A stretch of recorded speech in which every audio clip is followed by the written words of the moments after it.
আমি কিন্তু মাত্র ৩,০০০ টাকার চাকরি করতাম, বা আমার বাবার একটা বাইক ছিল, বাইকটা হচ্ছে 18 বাইক, ডায়ান। এত ঝাংড়ি বাইক আমি জন্মেও দেখি নাই। স্টার্ট দিয়ে এখান থেকে যাই 1 কিলো গিয়ে আবার বন্ধ হয়ে যায়, ওখানে গিয়ে আবার এমনে ঝুঁকাই, তেল আছে তাও চলে না।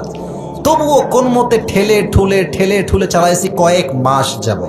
আচ্ছা, একটা পর্যায়ে গিয়ে এমন একটা অবস্থা হলো আমার পকেটের, যে তেল যে ভরবো বাইকে ওই টাকা আমার পকেটে নাই। তা আব্বাকে বললাম, আব্বা मैं माफी भी मांगता हूँ, दुआ भी मांगता हूँ, আমার দ্বারা এই বাইক আর চলবে না, তোমার বাইক তুমিই রাখো। তা আব্বা বললো, কি করব বাইকটা, আমার পায়ে তো ব্যথা, আমি তো হার্টের রোগী, এটা কি সেল করে দিব? বললাম, বিক্রি করে দাও, আমি এটা বিক্রি করে সাইকেল কিনবো, সাইকেলের চাইতে ভালো হবে আমার জন্য। তো যাই হোক, বাইকটা বিক্রি করব ভাব, মানে এটা এইভাবে কখনো আমি আগে কোনো মাহফিলে বলি নাই, এতটা ব্যাখ্যা দিয়ে বলি নাই, আজকে বলছি বাইকটা বিক্রি করে দিব অভাবের জন্য।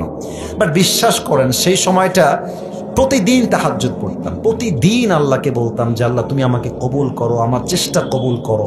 আর আমি দুইজনের ওয়াজ খুব বেশি শুনতাম, এক আজহারির ওয়াজ শুনতাম খুব বেশি, আর একজন আমি আল্লামা দেলোয়ার হোসেন সাঈদীর ওয়াজ খুব বেশি শুনতাম সেই সময়ের কথা। It has been 3 years or maybe 4 years back, 3 বা 4 বছর আগের কথা। তো হঠাৎ করে আমি একদিন জুমার খুতবা দিলাম, আমি আবার বলছি এই কথা কিন্তু আমি কখনো কোথাও আপনার শোনেন নাই, আমি আজকেই বলছি। তো জুমার খুতবা দিলাম, আমি প্রায় 1 বছর যাবৎ জুমার খুতবা দেই, ভিডিও আপলোড হয়, কিন্তু কখনো কোনো রেসপন্স আসে না, আই মিন কেউ দেখে না ভিডিও। এই 10টা-20টা লাইক পড়ে, 2-1জন কমেন্ট করে মাশাআল্লাহ, আমি তাতেই খুশি, আলহামদুলিল্লাহ, 2-1জন দেখলে আমার জন্য এনাফ, বা আমার খুশি কারণ হয়ে যাবে। তো আমার মনে আছে হঠাৎ করে একটা ভিডিও আপলোড হলো আমাকে নিয়ে, মাশাআল্লাহ, ভিডিওর টপিক খুব ভালো ছিল, লাখ লাখ রিচ হয়ে গেল, একদিনেই মনে করেন যে 10-20 লাখ মানুষ দেখে ফেললো সেই ওয়াজটা। পরে মিডিয়ার থেকে আমাকে কল দেওয়া হলো যে আপনি জুমা পড়ান কোথায়, আমরা আপনার ভিডিও রেকর্ড করব। তো অনেক বড় একটা মিডিয়া আমাকে বললো যে আপনার ভিডিও একটা আপলোড দিব, আপনি ইনশাআল্লাহ অনেক দূর যাবেন, আপনার জন্য অনেক বেশি কাজ আসবে, আপনি কাজ করতে পারবেন আপনার দাওয়াতি ফিল্ডে। তো একটা মাহফিল করলাম, মাহফিলটা ছিল পাবনায়। মাহফিল ছিল কোথায়? পাবনায়। তো পাবনায় গেলাম, আমি হলাম 3 নাম্বার বক্তা, দ্বিতীয় বক্তা না, 3 নাম্বার। তো আমাকে যখন ওয়াজে দেওয়া হলো, দ্বিতীয় বক্তা খুবই রাগ, আমার টাইমটা তাকে কেন দেওয়া হচ্ছে, ওকে তো দিয়ে কাজ হবে না, ওকে নামা, একে দিয়ে কাজ হবে না, এটা 3 বছর আগের কথা, বেশি না, 3 বা 4 বছর আগের কথা।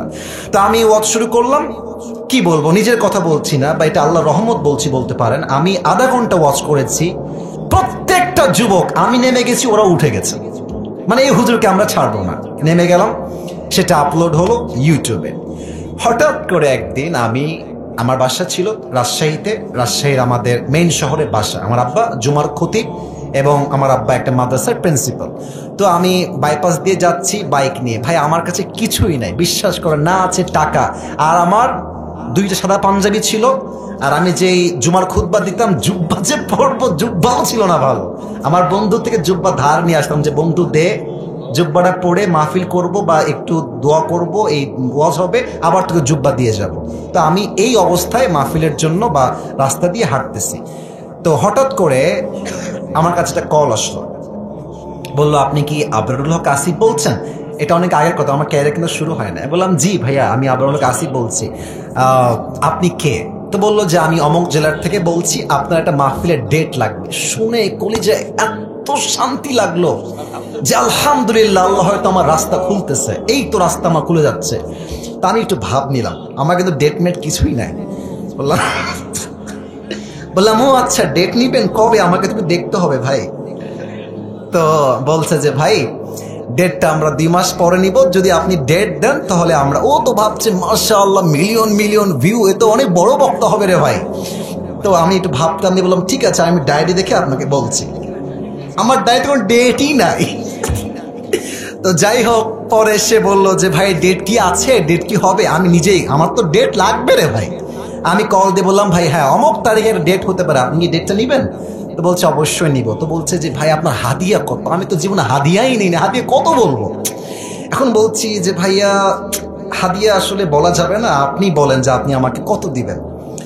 তো আমার বেতন কিন্তু ভাই মাত্র 3,000 টাকা, এবং 3,000 টাকা এত কম আমার জন্য, বাইকের তেল ভরতে আমার 3,000 টাকা শেষ হয়ে যায়, খাবো কি আর পরবো কি।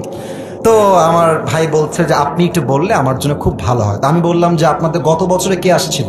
বলছে আমাকে একজন বক্তা আসলো। কয় টাকা দিয়েছেন? বলছে 20,000 টাকা দিয়েছি। মনে বলছি 20,000 টাকা, আর ওকে বলছি ভাই এটা কোনো টাকা হইল? আচ্ছা যাই হোক, অনেক কথাবার্তা বলে সে বললো ঠিক আছে আপনাকে আমরা 25,000 টাকা দিব, গাড়ি ভাড়া সবকিছু মিলিয়ে, খাওয়া দাওয়া মিলিয়ে, থাকা সহ 25,000 টাকা আমি আপনাকে দিব। তো বললাম দিব বললেই তো হবে না ভাইজান, আপনাকে তাকে অ্যাডভান্স করতে হবে, না আমি প্রোগ্রামটা কনফার্ম মনে করব কেমন করে? তো বলছে ঠিক আছে ভাই, আপনি আপনার নাম্বারটা আমাকে দেন, আমি আপনাকে 5,000 টাকা অ্যাডভান্স করছি। আমি বললাম ইয়ার ইয়ে তো মেরি রাস্তা খুল গিয়া মাশাআল্লাহ। তো বলছে ঠিক আছে আমি আপনাকে দিচ্ছি, নাম্বারটা আমাকে পাঠান। তো নাম্বার দিলাম, 3 দিন কোনো খবর নাই। মনটা আবার খারাপ, জানলা ডেটটা কি তাহলে পাবোই না।